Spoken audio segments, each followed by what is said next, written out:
Hello and welcome to this second masterclass in a series of 5 masterclasses for nurses, midwives and AHPs on the implementation of EPR systems.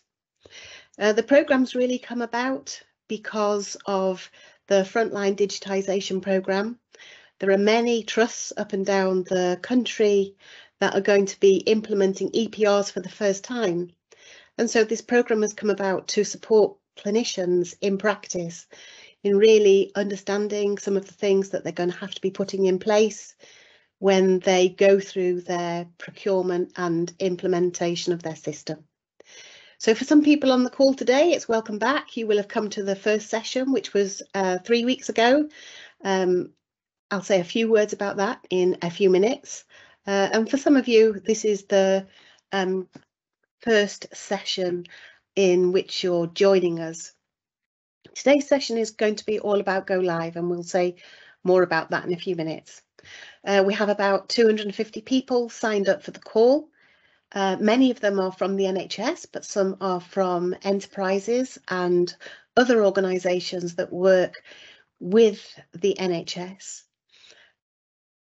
And where EPRs are going to affect partner organisations, they've been really interested in coming and joining these sessions.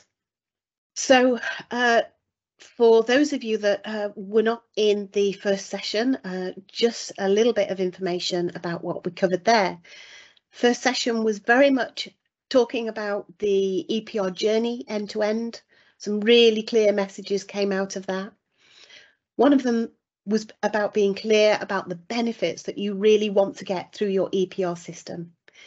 And to do that, it's really important to have early clinician involvement during the procurement process. And one of the other things that came through from our first session was a real need to have lots of super users, to have the right end user devices, and lots of training prior to go live. And I'm sure that the team that are talking today will cover that as well. Just a little bit about our behind the scenes. My name is Dorothy Bean. I am a Chief Nursing Information Officer for the South West region, supported by my deputy, Sam Selleck, who's been the one who sent out all the invites and things and is controlling all the slides behind the scenes, and Vicky Fillingham, who is Chief Nursing Officer in Devon, who's going to be managing the questions and comments. I'd like to ask you to put all the questions that you've got in the chat, any question we want to hear, any comment, any challenge you want to bring to our speakers, because they're absolutely up for that today.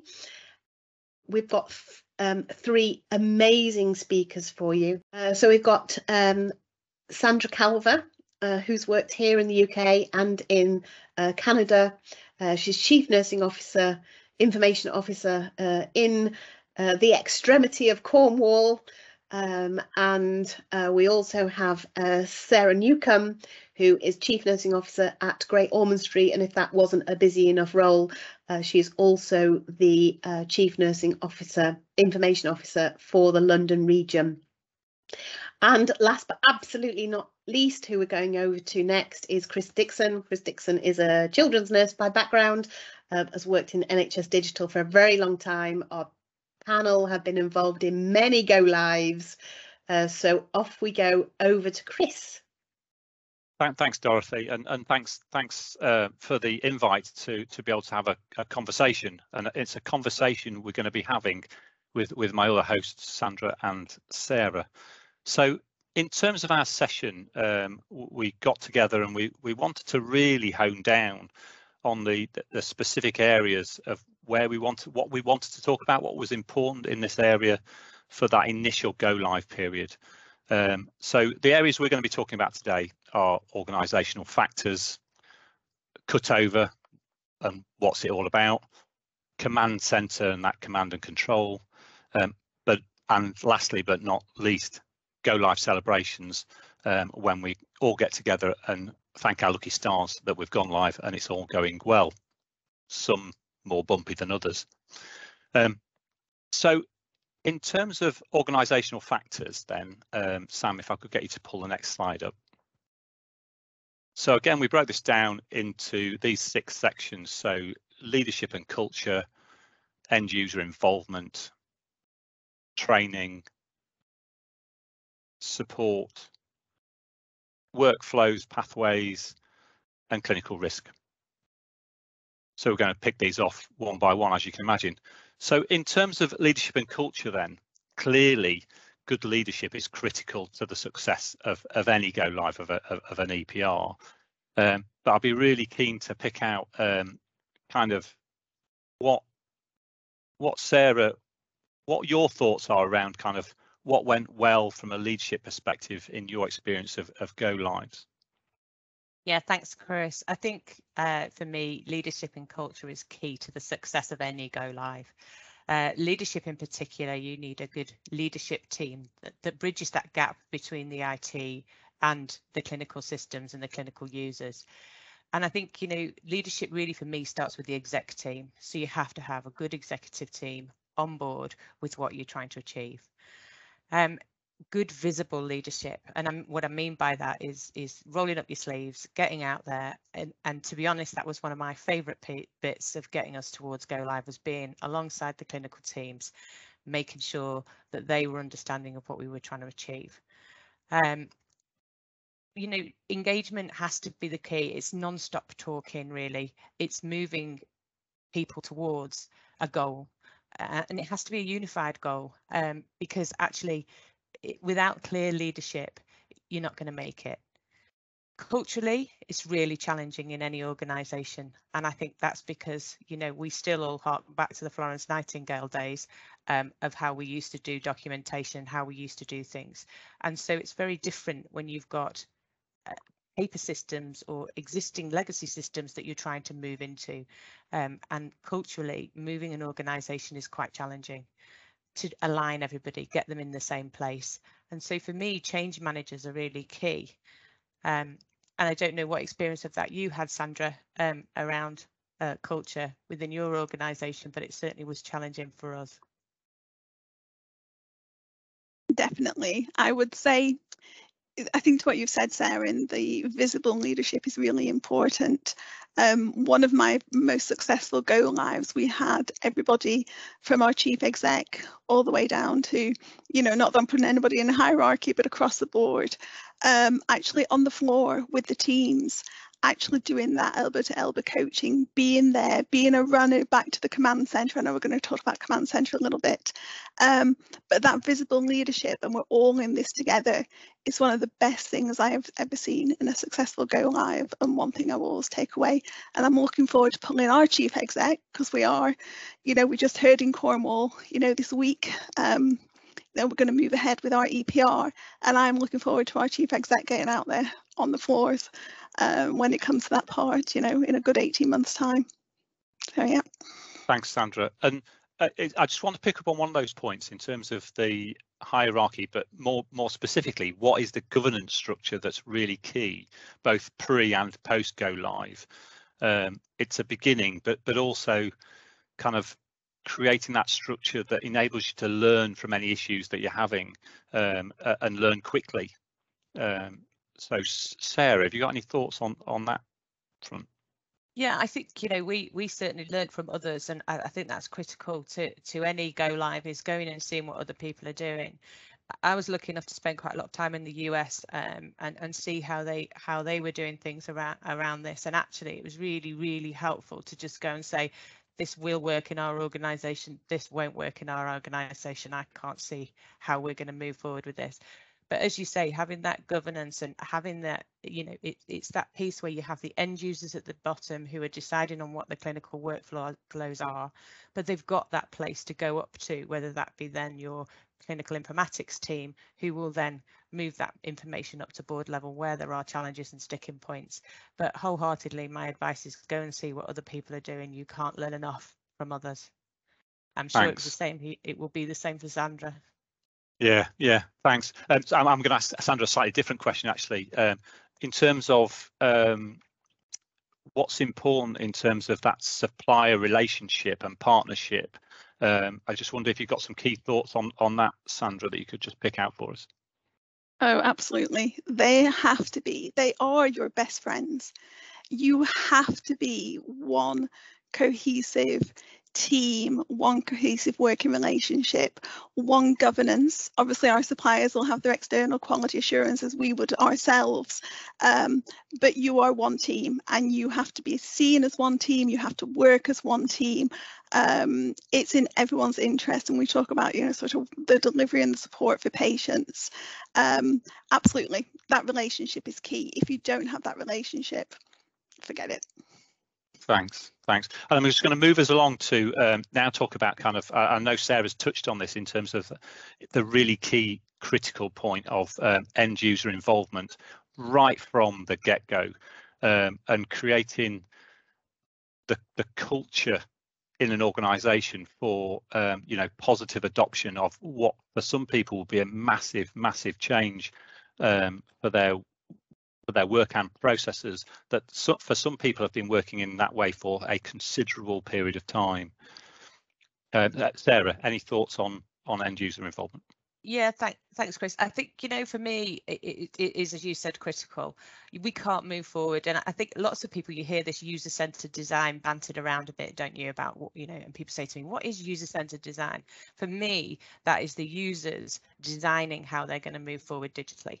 And so you have to go and understand what their work patterns are, what their workflows are, to try and then build that within the system and create that standardized approach. So what we did was day in the life studies, which we found really helpful, because it may not surprise many of you to know, but different nurses did things differently on different wards.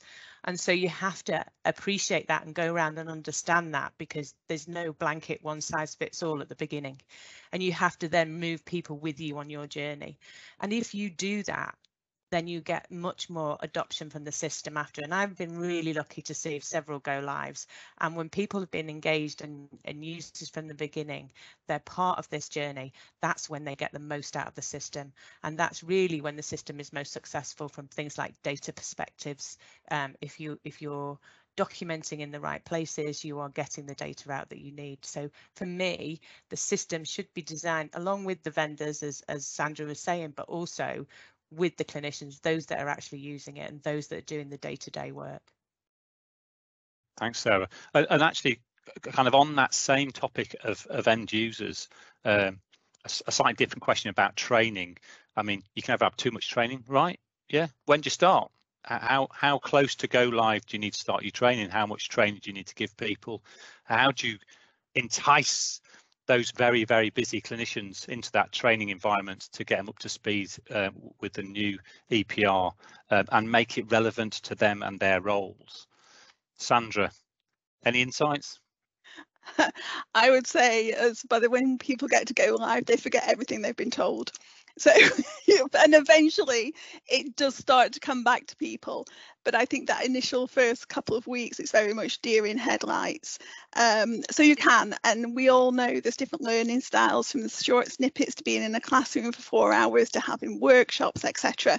You cannot, I would say, agree, Chris, you cannot offer enough for people to learn in short, long ways, you know, like I say, scenarios, etc. But again, the key is that elbow to elbow, the people in the flak jackets and the different colours on that go live, your elbow to elbow experts who are going to help that team when you come into work and it's 8 o'clock on a Monday morning, you're going to go live, that I've even forgotten how to log in. So it is so important that we do that foundation, complemented by that elbow to elbow, and then as we move into that next couple of weeks, that phase, it all start coming back to people, and then we can reinforce and support people as they need it. So yeah. Thanks. I think some of my best experiences in clinical informatics have been floor walking in acute providers, mental health providers, in their initial go live periods, supporting clinical staff and, you know, business operational staff in getting used to that system and making it work. And it's a collective and very tiring period, but incredibly rewarding. Most places where I've turned up, I was telling Sandra and Sarah about this last week, most places where you turn up, you get three things. You get the telephone number of the command centre, you get a map of the organisation, and you get a box of tissues. Off you go, and help people go live with a new EPR. Very, very different experience in different organisations, and that has normally boiled down to the culture, how the training was sorted out, and also all of the variables that go into that, and we'll get into cut over in a moment. I think the thing for me, I would say, is don't shy away from considering all of the available resources at your fingertips, including your voluntary services. There are lots of untapped resources that you can tap into in any of your organisations. In terms of workflows and pathways, Sarah, if I can come to you in terms of what your thoughts are around that from an organisational factor perspective. Yeah, I think, so it's really interesting you say, isn't it? Just reflecting back on the training thing. For me, it was all about familiarisation. It wasn't training, it was familiarising people with the system, because you can't underestimate on the day of go live how paralysed people become. Yeah, I'd be on the ward and someone said to me, I need to do a blood pressure. I said, well, go on then. And they say, well, I've forgotten how to do it. No, blood pressure is still the same as it was before we moved on to a digital system, and it really is. You can't underestimate that. So I think if you go back to the beginning and you get the workflows right of how people would document things normally, how they would use point of care testing, how they would do all of the things that they do on a day-to-day basis, and really walk through those, it really helps you. So not only is it about the workflows, it's about your kit. Where does your kit go? Is it in the right place? I've been to go lives where IT have just come along and replaced the kit that was existing to do things like put in barcode scanners. So they put those in, but they were all in completely wrong places, nowhere near where the nurses were going to actually be administering those medications. So I think what you have to do is really get out there, get your team together, get people out there to really understand what the workflows will be like in a digital system, because they will be different. So people do need to work those through so that it becomes easier at go live, and people are not sort of running around and just completely focused on what are workstations on wheels or mobile devices. They're actually able to function and do their role. Thanks. And I think just to add on that as well, in terms of it comes back to that real engagement with your frontline staff and making sure that they're on board and interested in the process of getting ready for go live, even before you get to that point. The number of trusts that I've been in where I've got examples where, yeah, we can hear the labels printing and the wristband, but that's in that locked office there we can't get into because that's the research nurse's office and they're not here until Monday. Well, I think we've all got examples like that. And then if we just pull it back to clinical risk at the last section in this section, I think it will be very remiss of me, and I can almost feel my clinical safety team at my back saying you better talk about clinical risk, because if you're not talking about clinical risk, then you're going to get a severe telling off. But in terms of the ISB standards, 0129 and 0160, obviously you need your vendor involved in sharing what their hazards are for you to then consider those hazards in your implementation of how that's going to work in your organisation. Obviously understanding who your clinical safety officer is, and assessing where the highest risk in your organisation is, and then supporting that appropriately in your initial go live phases. Sandra, have you got any thoughts in the clinical risk space? I'm living and breathing digital clinical safety at the moment. I thought you would be. Really? Yeah, yep. A little bit. So I will say on the clinical risk side, I think over the last few years we've come a really long way, where digital clinical safety, now we talk about it in a way we used to talk about IG and, sort of security, etc. I mean, data protection and obviously cyber security, etc. That digital clinical safety is now talked about in the same way. It's a must-have. We need to approach things in this way. The care and support and the safety of patients are paramount at the end of this. And I think our vendors as well, our suppliers, are becoming much more proactive in supporting us having that proper working working relationship when it comes to the functionality of a system against how we're going to use it in practice. And again, we can't start too early when we're looking at any sort of implementation for this. So yeah, and the team does need to have a dedicated clinical safety officer, a full-time clinical safety officer as part of that project team to make this really successful. But yeah, it's a big piece of work for an EPR, but you know, nothing that can't be done. Thanks, Sandra. And it's at this point, just before we go to questions for this section, I'm just going to check with my colleagues whether I've missed anything that we wanted to talk about in the organisational factors. Just have a moment in case there's anything else you want to bring into this section.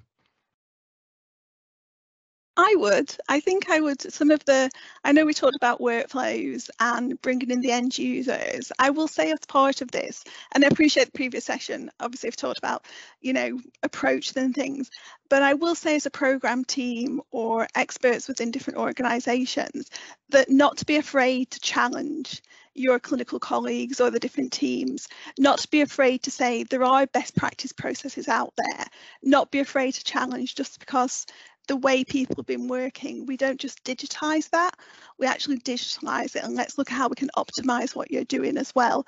So as part of that program team looking at implementing the EPR, be that critical friend as well. Don't be afraid to drill in and ask questions about the way people are working, because oftentimes there are better ways that we can do things. And I'd just like to add a little bit, Chris, about the clinical safety. And really, it's more just to say that, you know, from my perspective, clinical risk is everyone's responsibility. So yeah. I think it's really important that everybody is understanding. Actually, as nurses, we're really good at RAG rating and understanding risk and mitigating against risk. But, you know, to Sandra's point, if you're challenging and you're asking these questions before you go live, you're in a much better position once you've gone live and you know where you are and your team have come along with you. Thanks, Sarah. It's almost like we practiced this. Dorothy, any questions for this section? Have we got any questions come up, Vicky? Yeah, there is one here that's just come in now. So this is the question. So with our upcoming go lives, we're having real issues with getting buy-in from our clinical staff. We are currently in a specification for a new system stage. Our clinical staff appear to be having huge workforce issues. This has been escalated as a risk several times already. We have tried to get protected time. So I think also to add on to that is when is the most appropriate time to involve operational staff, so not at chief exec level, and maybe not those involved in the workflows, but when is the most appropriate time? Sandra, go for it. Yeah, we'll go. I was going to say, sorry, I didn't realise I had my mic off. I was going to say it's never too early, is it? And I know I will use Cornwall as an example. I think it's been about an 18-month procurement process to where we are today, and that was before I joined the organisation. So involvement with the different levels of staff started before that, and we have a care group structure. And when I joined, what we did was get ourselves involved in each of the care groups. So we started talking about the EPR at different meetings, at different forums as well. And we had exactly the same challenges about releasing time, releasing staff, having the champion within the care groups. And, you know, we didn't get as much buy-in and support as we wanted. At all, but I think you have to persevere and you just have to keep going, keep showing up at the right meetings, keep talking about this, keep asking for support, you know, and as part of that procurement team you have to have a bit of a tough skin, I think, to actually just keep going with that messaging and positivity, and people do come on board and they do put their hands up to support. And I do think in the times we are now, and absolutely, you know, staffing and pressures and everything else, I think perseverance, positivity, and just keep going. Thank you. Another question, going back to clinical safety. So it's about clinical safety is often seen as a barrier to progressing a project. How can you get good buy-in? I'm happy to take that one. I think for me it's more about your mitigation. So it's like I said before, if your nurses understand the workflows and understand the issues, they'll help you with that mitigation of that risk. So it is, like I said, it's everyone's responsibility. So there are going to be risks with putting in implementing any system, but I think many of those risks can be worked out and can be worked with the teams to work them through. It's really about identifying them and getting people to own them. And that is one of the challenges. I think, you know, when you do your hazard log and your clinical safety review case, that gets put before the board, but what that document should be, that hazard log is a live document, and it should be seen that everybody is updating that on a continuous basis, and people can then see the progress, and if they can see the progress that they're moving forward, that definitely helps. Thank you, Sarah. And the last question, again, probably to Sarah, is can you expand a bit on the day in the life that you mentioned and how you drove that? Sure. Day in the life studies were where we did at the ABLE. So I got my nursing information officers to spend time with clinicians. So we picked various roles. So we spent a day with a ward manager, we spent a day with a band 5 nurse, we spent a day with an admin person, and just sat next to them and wrote what they were doing. It may not surprise many of you to know that nurses actually spend 60% of their day looking for things, but it was a really, really interesting exercise to do, to actually understand. People thought they were doing things in one way, but actually when you're watching them, they're doing it very differently. So it just gives you that confidence again to go to your exec team, speak to other people and say, look, I've seen firsthand, this is what is happening in our organisation. You know, you're going with concrete evidence.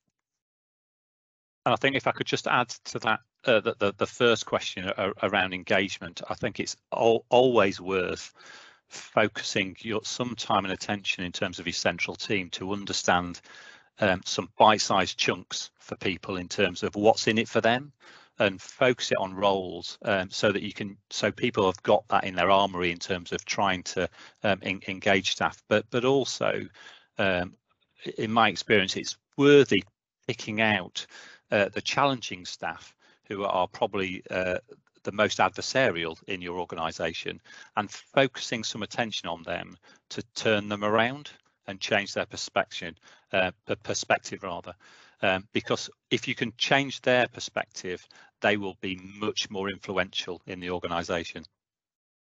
Agree, Chris. I have chased people down the corridor.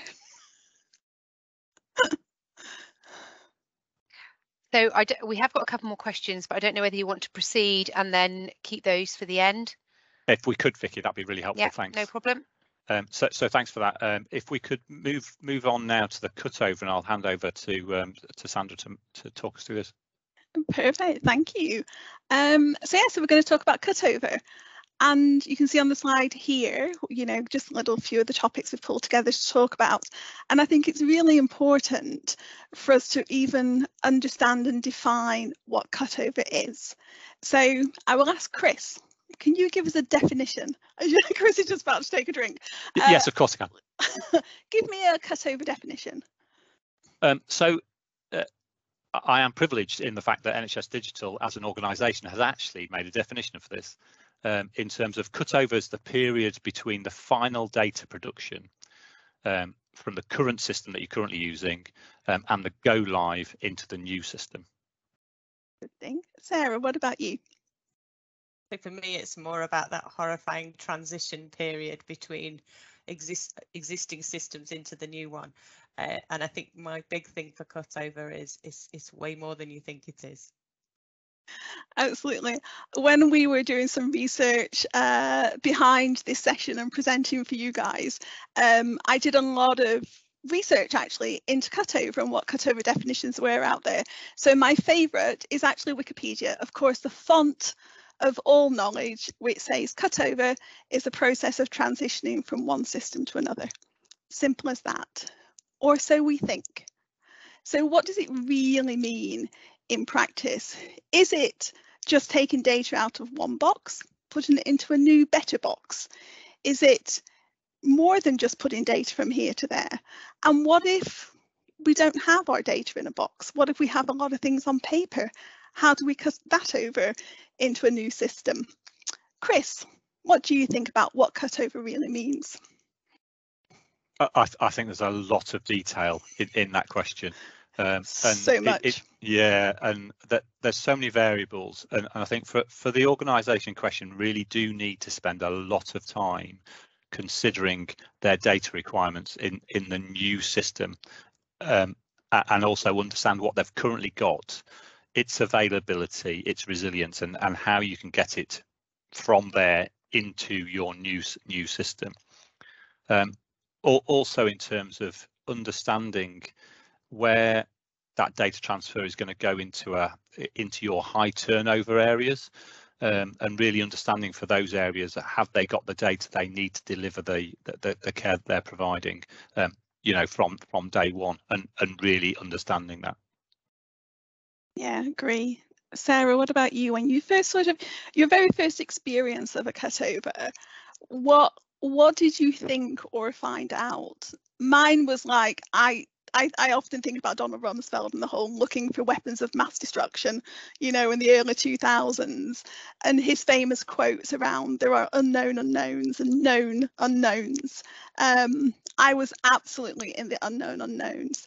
I was completely overwhelmed with what cutover was. What are your thoughts, Sarah? I think I was really naive until I went to Beirut, and I watched them go a cutover, and it was fantastic. And you know, you spend the whole of the day before organising cutover, and actually weeks before started, you start doing your sort of appointments and your legacy systems in the weeks before. In the sort of day before, you sort of think you're seeing all this information. The pharmacy are adding all the medications that everybody's, you know, the nursing teams, they're adding what lines patients have got and so on and so forth. And the time of go live, everyone does this huge, hooray, we're now live, use the new system. And I went up to the ward, and the nurse on the ward said to me, I'm just looking after this patient. I said, oh, great, let's see you documenting it in your system for the first time. And they said, you have a look and tell me what's wrong with this patient. And nowhere was it documented what was wrong with the patient, or why the patient was in admission, why the patient was in hospital. They could see what meds the patient was on. They could see, you know, what surgery the patient had, fortunately for them, but they didn't know what the cause of the problem was. And I thought, actually, this is way bigger than I think.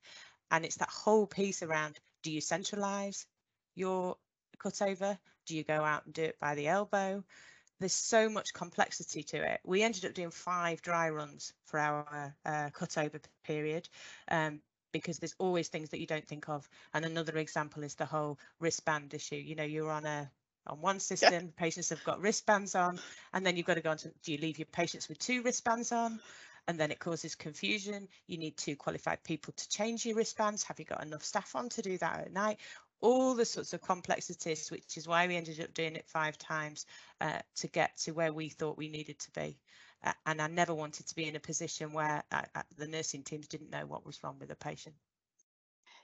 Yeah, absolutely. There's such a high level of complexity, isn't there? Not just in what we have in legacy systems. And again, talk about Cornwall, we have 57 clinical systems we're currently using. Some very small things, you know, things for our tissue viability teams, you know, versus some very big things that a lot of our clinicians use every day in practice. And you cannot underestimate how complicated it is to find and define, and actually we can start doing the work it has to start months in advance of even defining what your current real estate of what digital information is, as well as what's on paper still, and how do we get that into the new system is really what cutover is all about. It's that really robust way of understanding what we have, how we're going to put it into the new system, but also involved in what do we need to put into the new system, which comes to my point on here about measure twice and cut once. My dad was a plumber, very much old-fashioned plumber, flat cap, pencil behind the ear. But he used to teach me and my sister things like how to wire a plug, how to do tiling, and his favourite phase was measure twice and cut once. And I really do think this does apply to cutover as well. We have to really understand what we have, what are we going to do with it to then put it into that new system, because we only have that one chance, unless we want to stop it all and do it again, to put it into that new system. So Chris, have you had much experience from that whole sort of, where do we even start with understanding what cutover is for an organisation? Yes, so I think the first bit, I think in my experience, has always been working with trusts to understand what their current data availability is. What have they got access to? where is it, and how mobile is that, and then it gets interesting in terms of, well, okay, so we understand what we've got. Now we need to understand what do we need, and how can we go from there to there. The interesting experience from my perspective has actually been more in the outpatient setting, where whole clinics have disappeared, and not just one clinic, but many clinics disappearing right before your eyes. You think, well, it's there and it should arrive there, and no, they really haven't. And understanding why that has happened. I'm glad to hear Sarah's experience of doing multiple cutovers, because that's my experience as well, in terms of doing it multiple times to be absolutely sure of what you're getting. And then interestingly, there is a bit of an order to it, in terms of getting your data in the right order, so that the other things can hang off it, and you can only really start to understand that when you understand your new system a bit better, in terms of understanding that. So I couldn't agree more. Measure many times. Measure many times, absolutely. And I will say for this as well, is around that decision making. So like I say, for us in Cornwall, we're just going to start having these conversations. We have 57 clinical systems, and again, some very small, some much wider use, and paper. So that decision making as well. So as we start looking and identifying what our current systems are, current information is, that decision making on what to take and what not to take. I worked on a big piece of work again in the US, where the health system I worked for had acquired another hospital, and they were bringing the hospital onto the EPR of this, the core health system, and decided they were not going to bring on any of the historical data. We were just going to start from day one, obviously apart from the patients who were live in the system, actually live receiving care, that they were just going to start from day one. And if you wanted any information that was in the old system, you just had to go and look for it. So that's one way, which I would not recommend going. 6 months later, we were still trying to catch up. But that decision making was a bold decision on part of the executive team to do that, and there must have been good rationale behind it. But Sarah, can you talk just a little bit about the decision making, for Great Ormond, around what you would take from the old into the new? Yeah, I think for me, there's something really about helping others understand what cutover is as well, particularly around your admin teams. So for us, we had issues where people were making bookings into legacy systems. So we had patients turning up for clinic appointments that weren't booked in the new system. So of course, that's then challenging for patients and families. But I think if you don't have a view and an explanation up your sleeve for people to actually get them to understand what cutover is, they just think that they're putting appointments in legacy systems and they'll automatically move. It's magic. So we need to make that, that clear, that there's no little fairy that's just waving a wand that will move things over. And you do, sometimes you have to learn the hard way, but I think that's cutover is the most thing for me that's underestimated within any implementation. Yeah, I would agree. So for the group then that's joined us today, I would say, if we each had one takeaway from a cutover experience of cutover, and I think, Sarah, one of my takeaways I was going to say is that it requires much more effort and attention to detail than you can possibly imagine.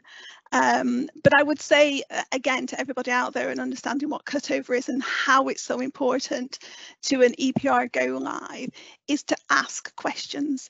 Be annoying on how many questions you ask to understand how is this going to work in practice. Be curious and be critical as well about that. Chris, what about you? One takeaway around cutover?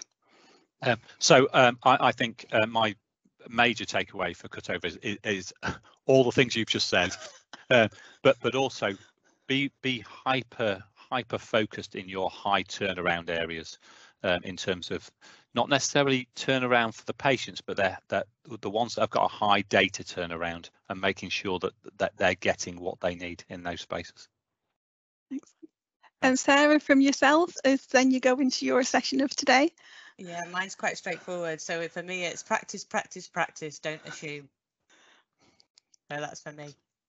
Which brings me nicely onto the command centre, which is kind of the hub of all go lives and the hive of activity, and always makes me smile that Manchester called their go live of a system hive, and that was around the Manchester Bee. But I always used to think that that's the command centre, that's where it all happens, that's where everyone goes, and it really is that sort of place to be. From a structural point of view, we ran our go live in a major incident format, so we had bronze, silver, and gold, because I felt it was really important to involve the whole organisation, and that when there were issues, there is a format for reporting.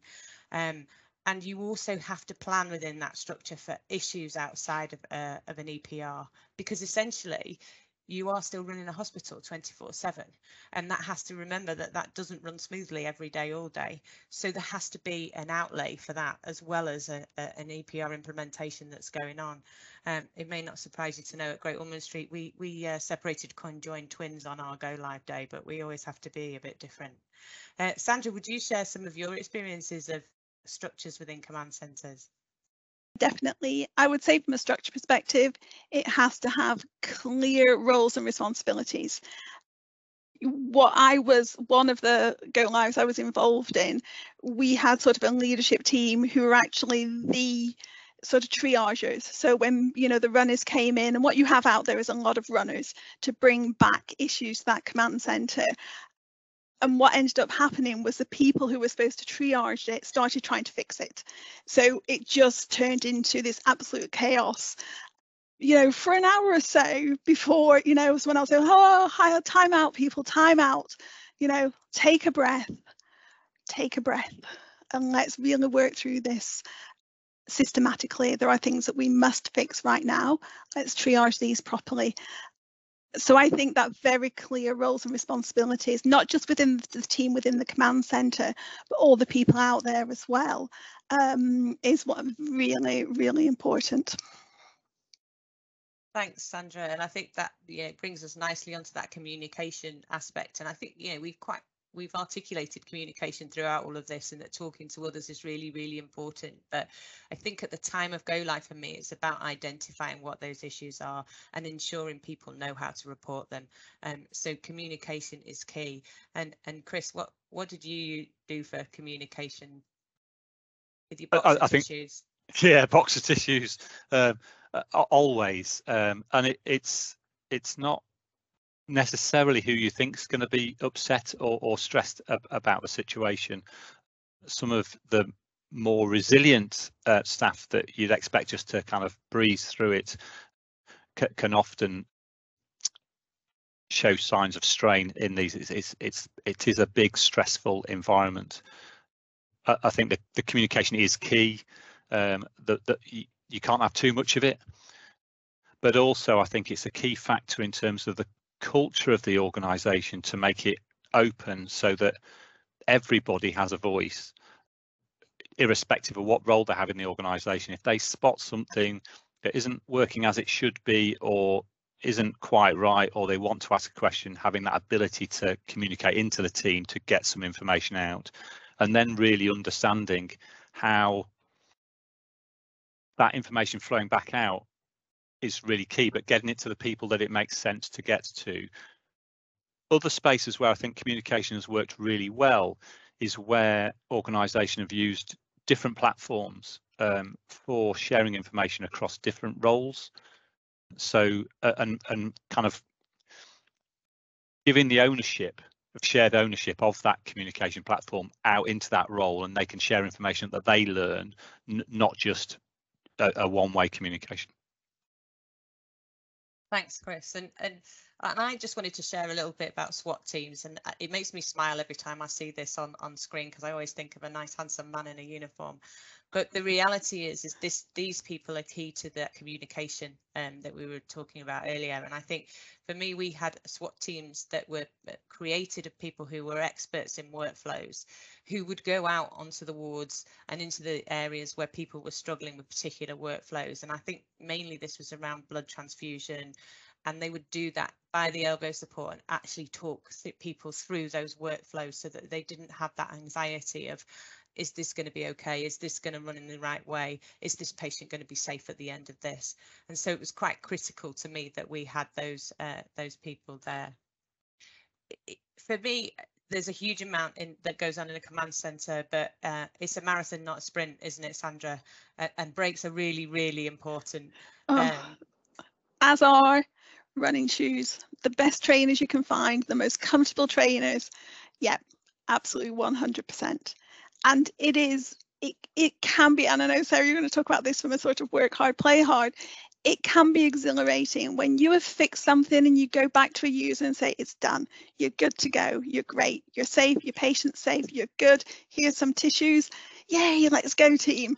It can be the most stressful but exhilarating time of working. That team you've been working with, and I know you're going to talk about this, that command center camaraderie is like nothing I've ever experienced. It can be amazing. Yeah, and you know, we've got this work hard, play hard slide up, which is exactly this is the command center for the Great Ormond Street Go Live, and it really is important to look after your staff. And these are our super users, and super users played a massive part of our organisation's Go Live. We were very lucky to have colleagues over from the US who came to support us, and we've, you know, replicated that since when others have gone live, so that we can, you know, support them in theirs. So we did bread making for our teams, and we got dogs in, and we did mindfulness. And I think, you know, the last slide really is just about celebrating Go Live. It is a huge thing. It really is that time to celebrate. And for us, it was about the well-being, but giving some people something to be proud of. We bought rabbits for all the patients so that the teams and the clinics, they were all involved. We gave people jackets and hats. It felt like the whole organisation was transforming, and I think that's really, really key. Thanks, Dorothy. Thank you. Session summary, Chris, do you want to summarise? Yeah, happy to. If we could just pop up the last slide for me.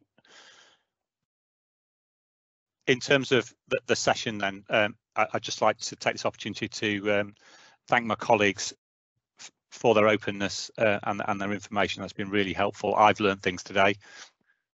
So we've talked about organisational factors, we've talked about cutover, we've discussed about the command centre, and we've talked about Go Live celebrations.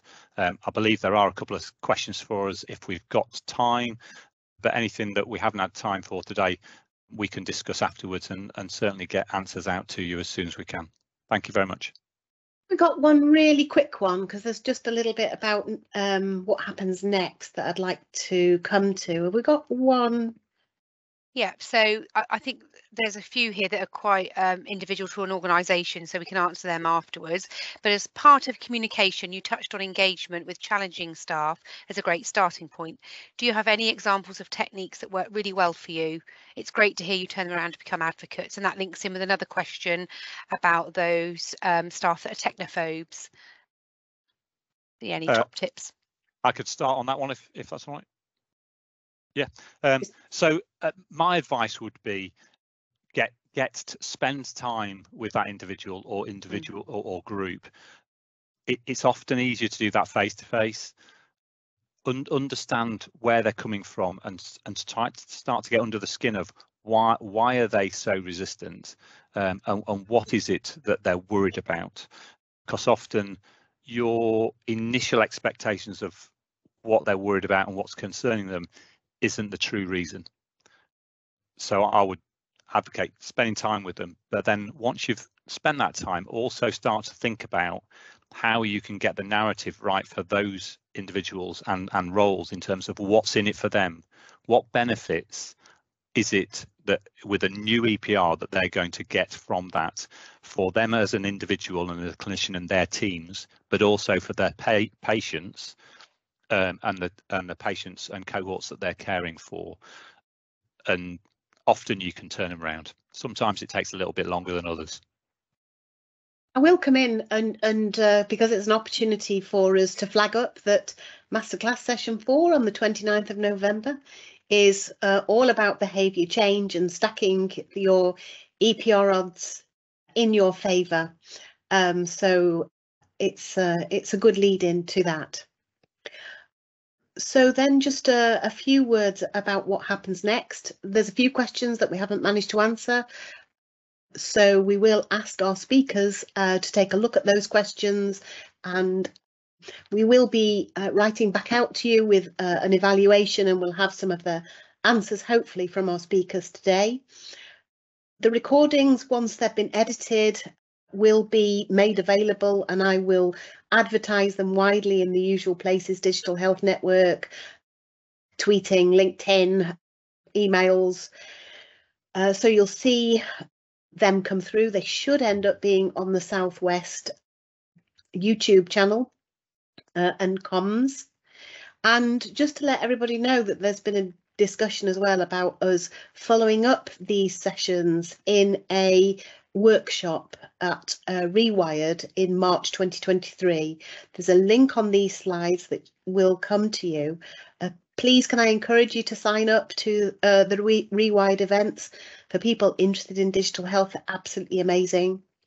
The other place to get wonderful information is from the EPR Community of Practice Hub, and that is within the NHS Futures platform.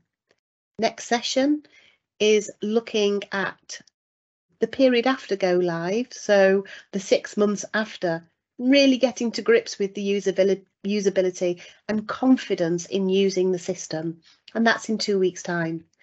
We look forward to seeing you then. Thank you so much for staying this extra couple of minutes that we've gone over, and thank you so much to our speakers. It's been a really engaging discussion.